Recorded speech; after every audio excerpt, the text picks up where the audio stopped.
এই ভিডিওতে এখন আমরা ষষ্ঠ শ্রেণীর ইতিহাস ও সামাজিক বিজ্ঞান বইয়ের সপ্তম অধ্যায়টি থেকে ৮১ পৃষ্ঠার এই মূল্যায়ন ছকটির সমাধান দেখব।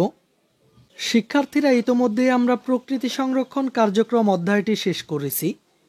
এখন আমাদেরকে এই অধ্যায়টিতে করা কাজের উপর ভিত্তি করে নিজেদেরকে মূল্যায়ন করতে হবে। এখানে বলা হয়েছে, এবার চলো আমরা নিচে যুক্ত আত্মমূল্যায়নের ছকের মাধ্যমে প্রকৃতি সংরক্ষণ কার্যক্রমের মূল্যায়ন করি। আমরা ইতোমধ্যেই এই অধ্যায়টিতে প্রকৃতি সংরক্ষণের বিভিন্ন কার্যক্রম সম্পন্ন করেছি।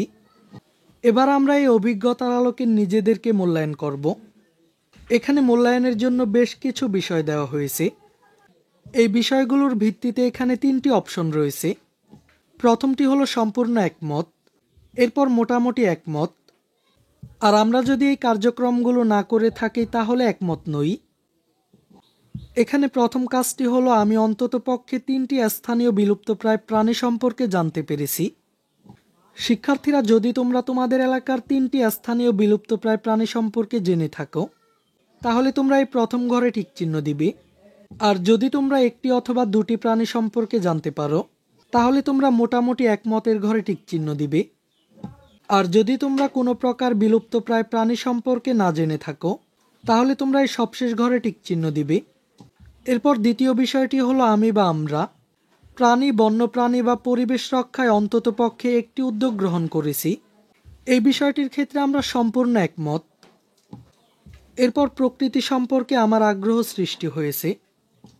আশা করি তোমাদের সবার প্রকৃতি সম্পর্কে জানার আগ্রহ সৃষ্টি হয়েছে, তাই তোমরা এই প্রথম ঘরে টিক চিহ্ন দিবে।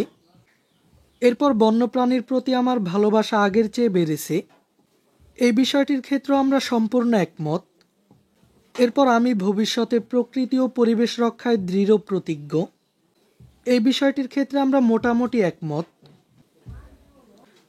এরপর আমি বিশ্বাস করি আমার কাজে ক্লাব উপকৃত হয়েছে। এই বিষয়টি নিয়েও আমরা মোটামুটি একমত হতে পারি। এরপর প্রকৃতি ও পরিবেশ কেন আমাদের জন্য গুরুত্বপূর্ণ তা বুঝতে পেরেছি। আশা করি আমরা সবাই এই বিষয়টি বুঝতে পেরেছি, তাই আমরা এই তৃতীয় ঘরে টিকচিহ্ন দিতে পারি। আর সবশেষ বিষয়টি হলো, প্রকৃতি ও পরিবেশের বিলুপ্তির অন্তত 3টি কারণ সম্পর্কে আমি ব্যাখ্যা করতে পারি। এই বিষয়টি সম্পর্কেও আমরা সম্পূর্ণ একমত।